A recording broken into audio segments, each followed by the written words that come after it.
Bonjour, c'est Gilles du site boursicoté.com. Voici l'analyse technique des principales paires de devises du marché Forex ainsi que l'analyse de l'or et du pétrole pour les matières premières. Nous sommes aujourd'hui le jeudi 11 avril 2013. Nous commençons tout de suite par l'euro-dollar, donc l'euro-dollar qui continue à confirmer ici sa sortie de tendance baissière par une tendance court terme qui continue avec un dynamisme assez intéressant.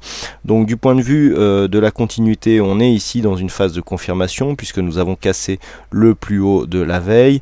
Cette petite phase de consolidation ici est venue chercher un contact ici sur une zone de support résistance qui était déjà identifiée à 1,3043, qui était proche ici de cette zone de points hauts, donc on est tout à fait dans une évolution technique favorable puisque des anciens points hauts sont en train de se transformer en nouveaux points bas.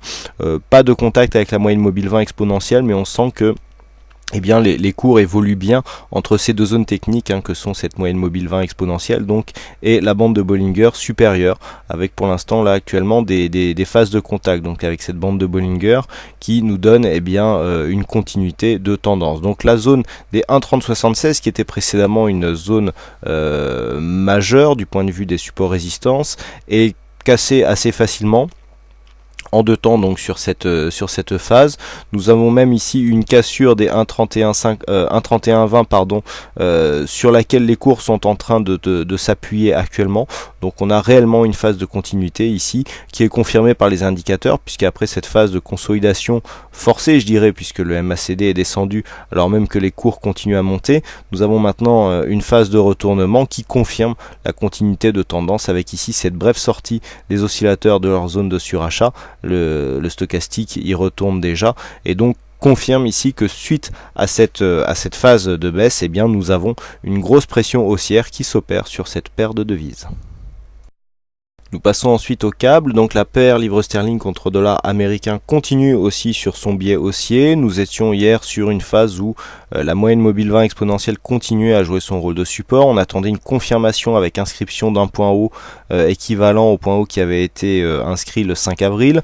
Donc ce point haut a été confirmé, même dépassé, puisque nous sommes venus au contact de cette zone des 1,5409 qui se trouve être une zone de résistance majeure pour le câble. Donc nous sommes dans une phase de continuité avec d'un point de vue moyen terme ici une évolution en range avec cassure dynamique qui vient marquer ici une phase d'exagération, retour en consolidation sur une ancienne zone de point haut comme une zone de point bas. Vous voyez comment cette moyenne mobile ici 20 exponentielle donne de bons points d'entrée pour un suivi de tendance. On confirme ici avec une montée en deux temps. Donc premier temps ici, on a du mal à venir chercher le précédent point haut significatif. On revient ici sous cette zone de résistance intermédiaire et on confirme la cassure avec inscription d'un point haut supérieur au précédent qui confirme donc la continuité haussière court terme de cette phase qui fait suite à une sortie de tendance moyen-long terme, puisque nous étions ici dans une grosse tendance baissière. Donc nous avons une sortie ici, phase d'évolution donc avec la sortie de range telle que je viens de vous l'expliquer, et donc continuité de la dynamique. Donc le prochain objectif se situe bien sûr sur cette zone de résistance à 1,5409. Une cassure pérenniserait encore un peu plus ce mouvement, puisque nous sommes là ici depuis l'inscription de ce point bas et donc le retour. On voit bien ici l'inversion de flux avec un flux, on avait eu un début de flux baissier qui avait été invalidé assez rapidement. On avait déjà commenté cette séquence. Inscription donc d'un nouveau plus haut sur la bande de Bollinger supérieure, assortie d'une cassure ici d'une zone de précédent point haut. Tout le monde connaît la suite. Retour sur moyenne mobile 20 exponentielle. Il s'agit là bien sûr du setup de trading en tendance. Prise de position sur cette moyenne mobile dans le sens de la tendance toujours. Et ensuite on attend confirmation d'un plus haut significatif pour protéger sa position. C'est exactement la même chose que ce qu'on avait eu ici. Donc cassure ici, retour sur moyenne mobile 20 exponentielle, on avait confirmé, on avait ici protégé sa position et ça avait bien été utile, puisque ici sur cette phase on était sorti sur stop mais sur un résultat neutre puisque la position était protégée.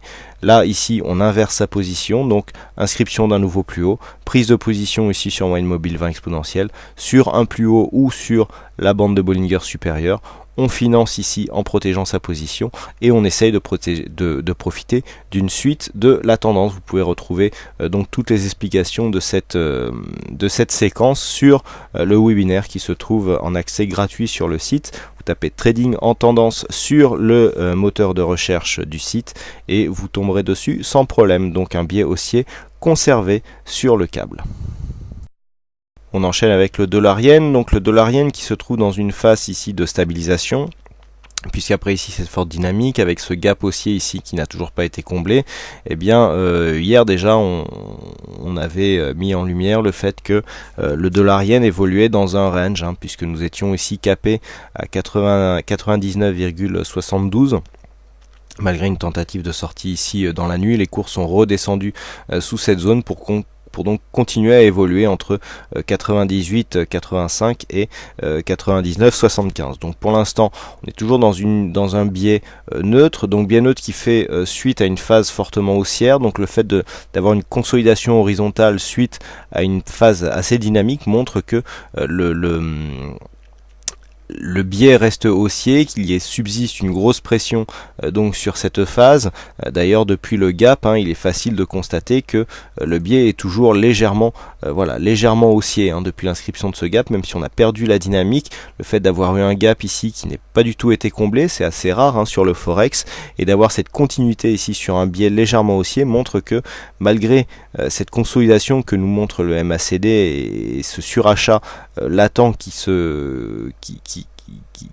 qui accompagne ici cette évolution, eh bien le fait de rester sur un biais légèrement positif montre que la pression reste largement orientée à la hausse, et qu'une cassure ici de cette zone des 99,72 et donc cette barre symbolique des 100 yens pour un dollar, en cas de cassure, eh bien pourrait libérer une énergie qui confirmerait la continuité de cette tendance haussière. Donc on reste haussier sur la paire de devises dollar-yen. Nous continuons avec les matières premières, donc en commençant par l'or. Donc l'or qui est sorti ici d'une tendance dynamique baissière. Alors je rappelle que nous sommes toujours sous une influence baissière moyen-long terme. Donc nous étions ici sur un mouvement court terme qui s'inscrivait dans un biseau dont l'or a ici cassé le support. Donc nous avons ici une accélération baissière qui vient marquer ici une attaque avec la bande de Bollinger inférieure. On rebondit aussi en direction de la moyenne mobile 20 exponentielle, donc on est bien sûr sous une influence baissière court terme. Donc l'origine ici du biseau se situe à 1545 $ l'once. Donc ce retour ici sur cette ancienne zone de point bas, nous avions ici une zone de support à 1510, très visible sur cette séquence et sur celle-ci aussi. On revient ici sous cette zone comme une résistance, donc tant que cette zone ici des 1570 est résistance, qui plus est confondue ici avec la moyenne mobile 20 exponentielle, nous sommes toujours potentiellement dans un flux baissier très court terme, puisque nous avons ici une cassure d'un précédent point bas.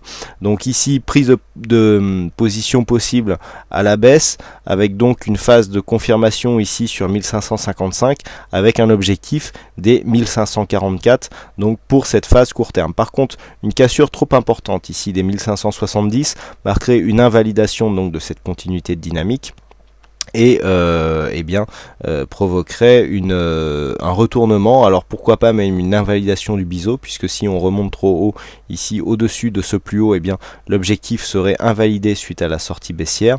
Mais donc attention ici à bien observer sur cette séquence que les cours ne remontent pas trop haut. Une cassure déjà des 1582 $ l'once commencerait à invalider le mouvement baissier. Donc pour l'instant on est baissier très court terme donc sur le gold, toujours en tendance baissière sur le moyen long terme, mais du point de vue moyen terme pur, tant qu'on n'a pas cassé ici les 1540, on ne peut pas valider une poursuite du mouvement baissier, puisque pour l'instant, si par exemple cette zone était à considérer comme un point bas significatif, eh bien nous aurions une succession de points bas de plus en plus haut, avec des points hauts ici de plus en plus haut. Donc sur le court moyen terme, on aurait ici un mouvement haussier qui serait en train de se mettre en place. Donc attention ici à cette zone des 1570 en cas de cassure, eh bien, qui aurait tendance à invalider ce début de mouvement baissier. Et enfin on termine avec le WTI, donc le WTI sur lequel nous sommes sur une phase d'attente ici pour confirmer ou pas un objectif baissier. Donc nous étions précédemment dans l'attente d'une validation d'une figure en forme de anse avec tasse inversée ici par cassure de cette zone des 92,40, validé donc sur une cassure du précédent point bas à 91,83. Je vous avais dit hier qu'il ne faudrait pas remonter trop haut ici, notamment par rapport à cette résistance des 94,70 pour invalider cette figure. Alors ça tombe bien puisque les cours se sont arrêtés juste sous cette zone. Nous avions une résistance ici intermédiaire qui était déjà identifiée. Nous avons ce point haut. En cas de remontée ici au-dessus de ce point haut, eh bien on aurait du coup un point haut significatif qui serait cassé à la hausse et on ne pourrait pas valider une poursuite d'un mouvement baissier.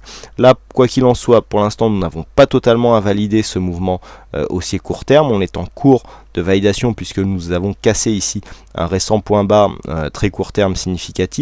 Maintenant c'est l'attaque ici de cette zone des 92,40 qui fera foi. Du point de vue de la dynamique, on est plutôt bien orienté pour continuer le mouvement baissier puisque nous avons ici des indicateurs qui s'orientent à la baisse avec un MACD qui est en dynamique baissière. Donc là on pourrait arriver sur une cassure de cette zone des 92,40, auquel cas on pourrait valider un objectif qui se situe assez bas puisque nous avions défini cet objectif en reportant l'amplitude qui se trouve donc plus haut, avec un objectif à 87,80. Je rappelle donc le report d'amplitude se fait sur l'amplitude qui se trouve ici entre la ligne d'eau et la zone de point haut à 97,35. Donc pour l'instant cet objectif ne sera validé qu'en cas de cassure, donc je le rappelle, des 92,40 et notamment confirmé par une cassure des 91,83.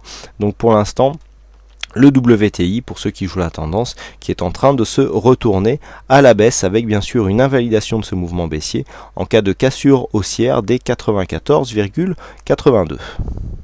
Voilà tout ce que l'on peut dire sur cette analyse technique Forex et matières premières. Il ne me reste plus qu'à vous souhaiter à toutes et à tous une bonne soirée, bonne chance dans tout votre trade et je vous donne rendez-vous dès demain pour d'autres analyses techniques en vidéo. Bonsoir à tous.